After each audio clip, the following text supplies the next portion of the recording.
व संघर्ष।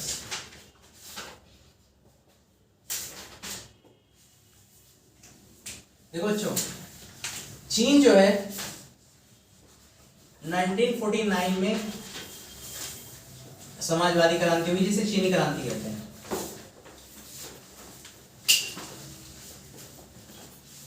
ठीक है, 1949 में समाजवादी क्रांति हुई थी। भारत ने चीन की साम्यवादी सरकार को मान्यता दी।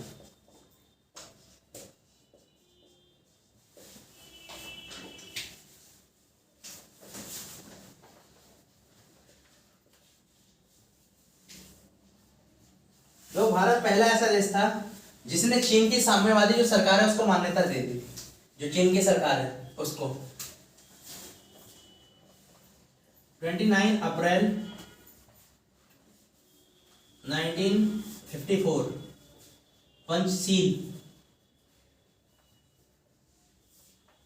समझौता।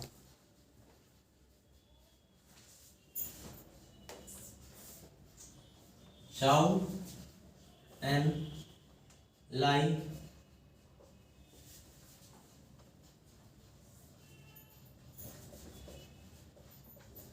देखो, पंचशील,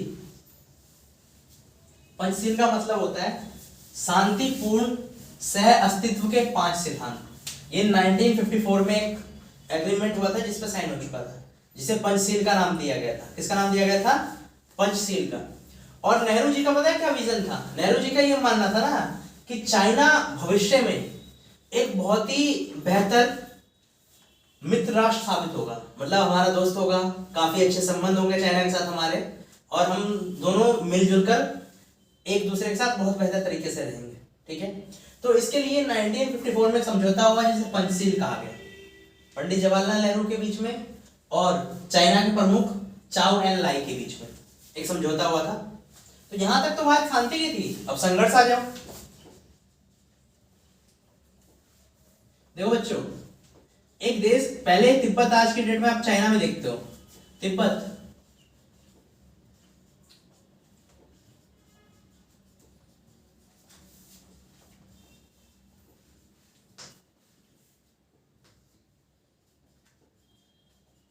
तिब्बत को 1950 में, कब बच्चों? तिब्बत को 1950 में चाइना ने उपनिवेश बनाया। ठीक है,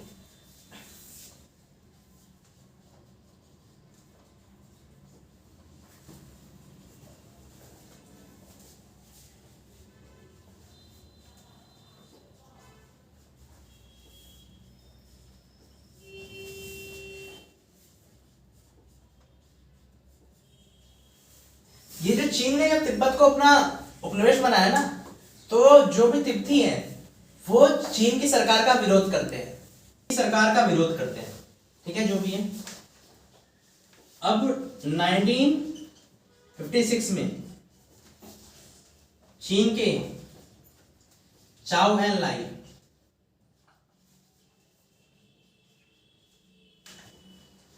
और दलाई लामा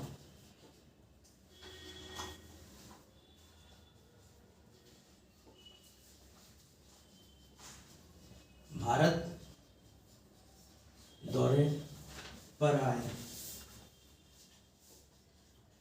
देखो बच्चों, 1956 में चीन के जो प्रमुख हैं चाओ एन लाई और दलाई लामा भारत दौरे पर आए, जिसमें दलाई लामा ने ना जो चीनियों का अत्याचार हो रहा है तिब्बत पर, उसके खिलाफ आवाज उठाई कि भाई चीनी जो है उन्हें काफी ज्यादा परेशान कर रहे हैं, चीन का अधिकार नहीं होना चाहिए, चीन का अधिकार नहीं होना चाहिए तिब्बत पर। तो उस समय दलाई लामा में, और दलाई लामा आप जानते हो बुद्ध धर्म के एक बहुत ही बड़े स्पिरिचुअल लीडर माने जाते हैं, जो तिब्बत के वो है। तो वो भारत दौरे पर आए थे 1956 में। कब आए थे? 1956 में। क्या घटना याद रखो, ये भारत के और चीन के बीच में ना, उसके 1958 में तिब्बत ने चीन के खिलाफ सशस्त्र विरोध किया, पर असफल हुआ।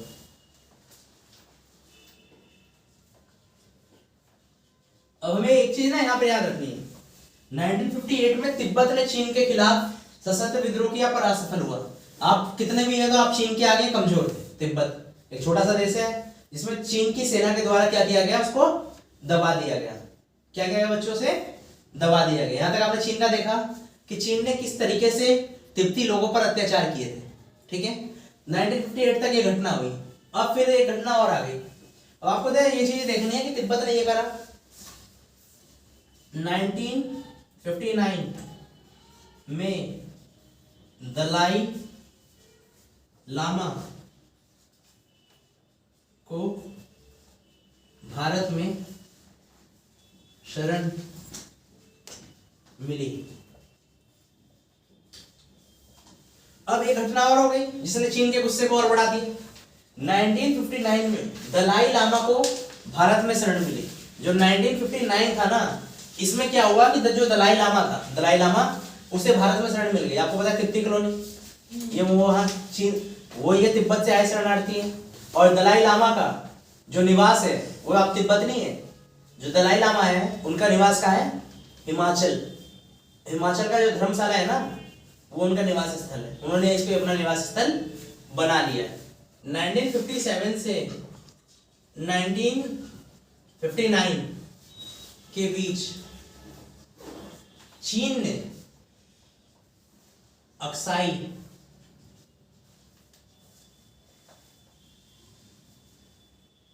हिस्से पर बड़ी तेजी से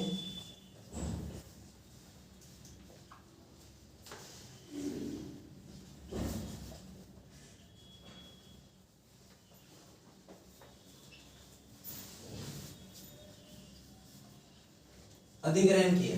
जो चीन है ना, उसने 1957 से लेकर 1959 के बीच में जो अक्साई मतलब जम्मू कश्मीर का इलाका देखते हो, जम्मू कश्मीर में इस साइड पीओके, इस साइड अक्साई चीन है। वो हिस्सा भी पहले इंडिया का था, चाइना ने उस पर कब्जा करना स्थापित कर लिया।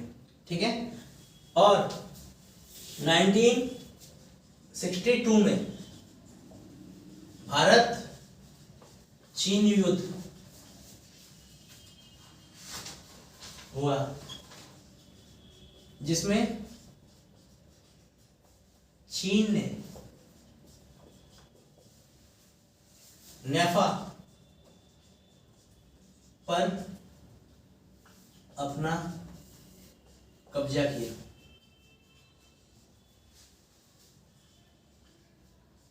इस पर कब्जा किया बच्चों, नेफा पर 1962 में। नेफा जानते हो किसे कहा जाता है? याद रखना, नेफा पूछा जा सकता है। किस राज्य को नेफा कहा जाता था पहले? आप देखना, अरुणाचल प्रदेश जो है ना, उसे नेफा कहा जाता था, नॉर्थ ईस्ट फ्रंटियर एरिया। ठीक है, तो ये नेफा कहा गया, इस पर कब्जा कर लिया। ठीक है, चीन ने, और एक तरफा युद्ध विराम की घोषणा कर दी। एक तरफा युद्ध विराम।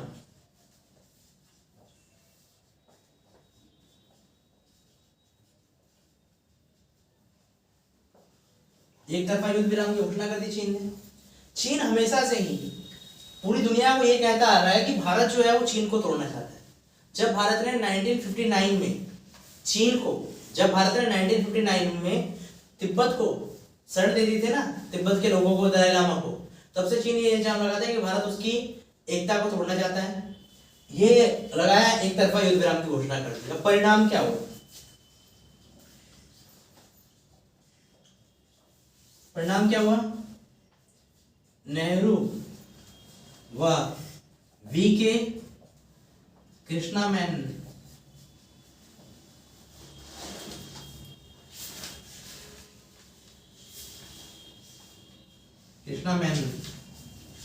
की छवि राष्ट्रीय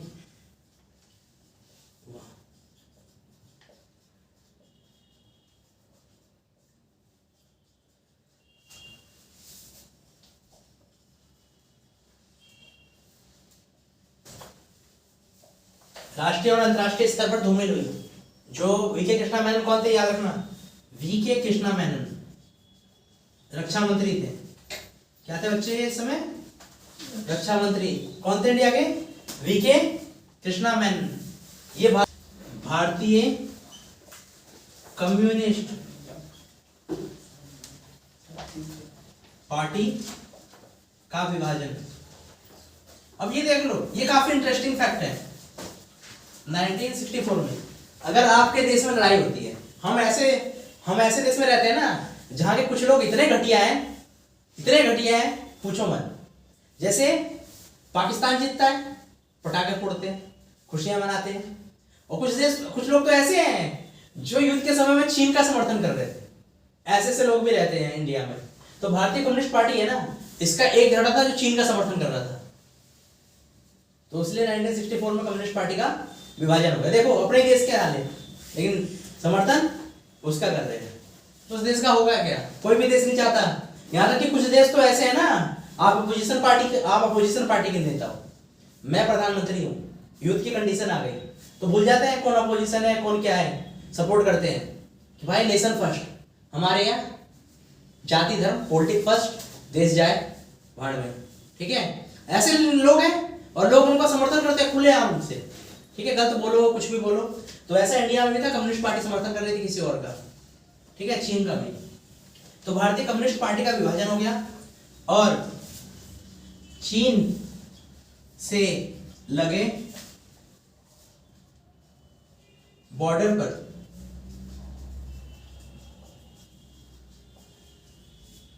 सेना तैनात की गई।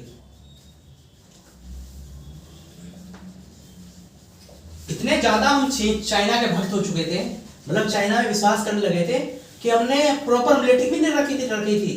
जो चाइना के आसपास का बॉर्डर था ना, उस पर हमने मिलिट्री भी नहीं रखी थी। वाह वाह।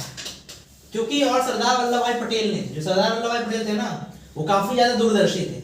उसने बोल दिया नेहरू जी को, ज्यादा हिंदी चीनी भाई में मत कर, चीन कभी भी चढ़ाई कर सकता है, चीन कभी भी चढ़ाई कर सकता है। तो ये घटना हुई, चीन से लगे बॉर्डर पर सेनाएं तैनात की गई। ठीक है, जो सीमा है ना भारत व चीन के बीच,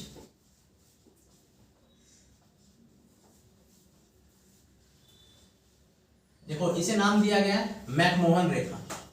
याद रखना अगर एक नंबर में आए तो मैकमोहन। ठीक है, मैकमोहन रेखा और LAC। ठीक है, ये नाम है। ठीक है, तो ये बॉर्डर का नाम है।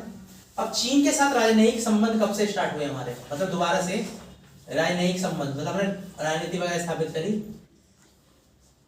1976 में।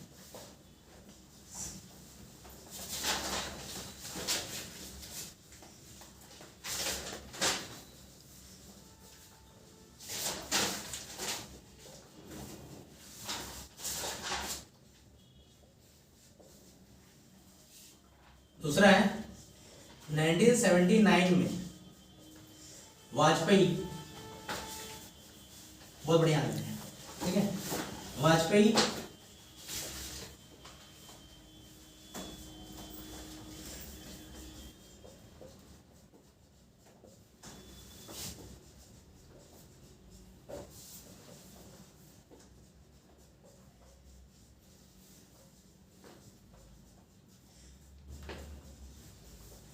देखो 1979 में वाजपेयी जी चीन जाने वाले भारत के पहले विदेश मंत्री थे।